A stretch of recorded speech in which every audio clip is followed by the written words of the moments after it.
নমস্কার, ট্রাভেল লাভার ব্লগসে সকলকে স্বাগত জানাই। আজ একটু ক্যালেন্ডার দেখতে বসেছি, কেননা একটু বৃষ্টি পড়তেই মনটা বেড়াবার জন্য উড়ু উড়ু করছে, তাই না? কিন্তু জুন মাসে ক্যালেন্ডারে তেমন কোনো ছুটিই নেই, ওই একটা মাত্র ছুটি ছাড়া। আর জুলাই মাসেও ওই প্রায় একই অবস্থা, একটাই মাত্র ছুটি। আর রয়েছে ওই রবিবারের ছুটিগুলো। কিন্তু ট্রাভেল লাভার ব্লগস থাকতে চিন্তা কিসের? আজকে একদিনেই বেরিয়ে আসা যায় তেমন একটা জায়গার সুলুক সন্ধান দেব আপনাদের।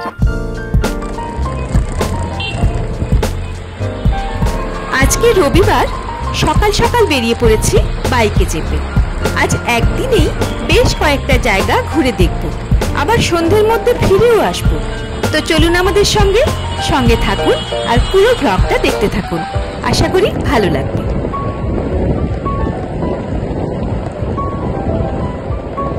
কলকাতা থেকে বারাসাত হয়ে যশোর রোড ধরে সোজা চলে আসুন বনগাঁতে। চলে যাব এই দেশের একেবারে সীমান্তে। ইছামতি নদী সহ আরো অনেক জায়গা ঘুরে দেখব।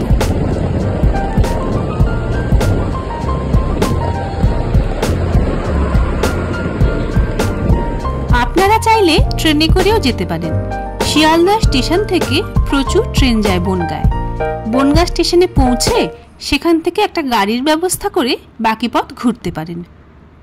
বনগাঁ পৌঁছে প্রথমেই চলে আসুন মতিগঞ্জ এলাকায়। এখানে একটা ক্লক টাওয়ার দেখতে পাবেন।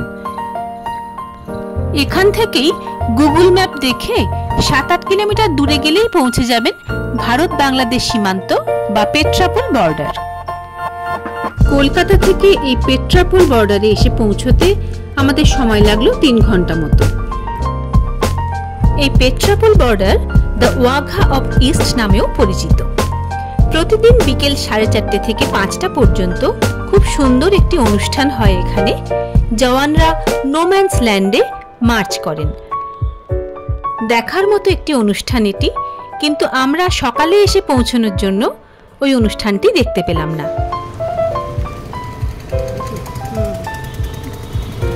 আবার উঠে পড়েছি বাইকে। বিভূতিভূষণ ডিয়ার পার্ক রোড ধরে চলেছি। ঘন্টাখানেকের মধ্যেই পৌঁছে যাব পারমাদনে।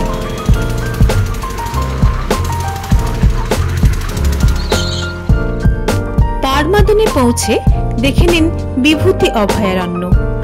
সবুজের সমারোহের মাঝে আপনার মন হারাতে বাধ্য। এখানে প্রচুর পাখি, ময়ূর ইত্যাদি দেখতে পাবেন। আর এদের খেতে দেওয়ার সময় দেখা যায় হরিণ। অভয়ারণ্যের প্রবেশ মূল্য 110 টাকা পার হেড, তবে প্রতি বৃহস্পতিবার বন্ধ থাকে। এর পাশেই আছে ফরেস্ট রেস্ট হাউস।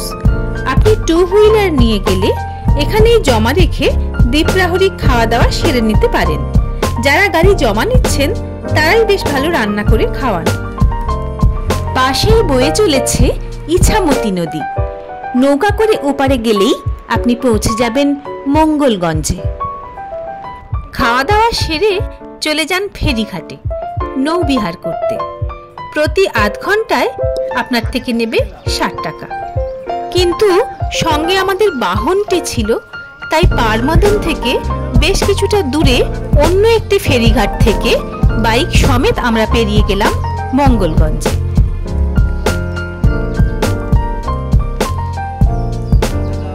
সেখানে আছে নীলকর সাহেবের কুঠি, যা কাটা সাহেবের কুঠি নামে পরিচিত। এক অদ্ভুত ইতিহাসের সামনে দাঁড়াবেন আপনি। ভয় মিশ্রিত এক রোমাঞ্চ, এক অন্যরকম গা ছমছমে অনুভূতি আসবেই আপনার। এই কাটা সাহেবের কুঠির নিকটবর্তী জায়গাগুলোতেই নাইট স্টে করার জন্য বেশ কিছু কটেজ টাইপের হোমস্টে আছে। সেখানে রাত্রিবাস করলে ওই হোমস্টের প্যাকেজের সাথেই উপরি পাওনা হিসেবে যুক্ত আছে একটি বেশ ইন্টারেস্টিং ব্যাপার। সেটা হলো রাত্রিবেলা ওই হোমস্টের লোকই আপনাকে কাটা সাহেবের কুঠিতে টর্চ জেলে নিয়ে আসবে ভূতের সাথে মোলাকাত করাতে। ভূত দেখতে পান আর নাই পান, ব্যাপারটা বেশ রোমাঞ্চকর হবে, সন্দেহ নেই। কটেজগুলিতে থাকা খাওয়ার পার হেড খরচ দেখে নিন। আমরা এখানে না থেকে আরো ঘন্টাখানেক বাইক রাইড করলাম বিভূতিভূষণ পার্ক রোড ধরে।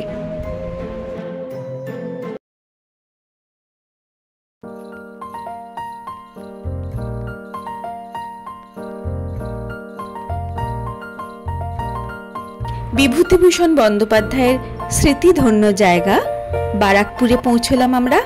তার বসত বাড়ি একটু ঘুরে দেখব। পথের পাঁচালীর লেখকের জীবনের প্রথম অংশ কেটেছে এখানেই। স্মৃতির রেখা বাড়িটির নাম। ঠিকানা দেওয়া আছে বারাকপুর, থানা গোপালনগর, উত্তর 24 পরগনা। ইছামতির ধারে এই বাড়িতেই থাকতেন লেখক। বাড়িটি এখন পুরসভা কর্তৃক দেখভাল করা হয়। প্রচুর গাছগাছালি ঘিরে রয়েছে আরণ্যকের স্রষ্টার বাড়িটিকে। চারিদিকে গাছের মধ্যে মাঝখান দিয়ে ইট বাঁধানো রাস্তা। এগিয়ে চলেছি আমরা। বাড়িতে তার মর্মর আবক্ষ মূর্তিও দেখতে পাচ্ছি।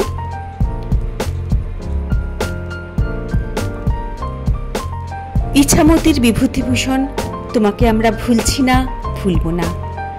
বাড়ির ভিতরের অংশগুলি তালাবন্ধ। এইখানেই ছুটে বেড়াতেন কিশোর বিভূতিভূষণ। ভালো লাগলো তার এই জন্মভিটায় আসতে পেরে। প্রকৃতি এখানে নিবিড়ভাবে যেন ধরা দিয়েছে। আজ তাহলে এই পর্যন্তই। খুব শিগগিরই দেখা হবে আরও একটা নতুন জায়গায় বেড়ানোর গল্প নিয়ে।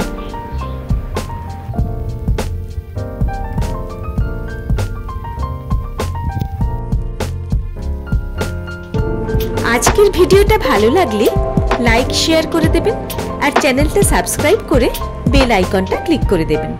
সঙ্গে থাকুন, দেখতে থাকুন ট্রাভেল লাভার ব্লগস।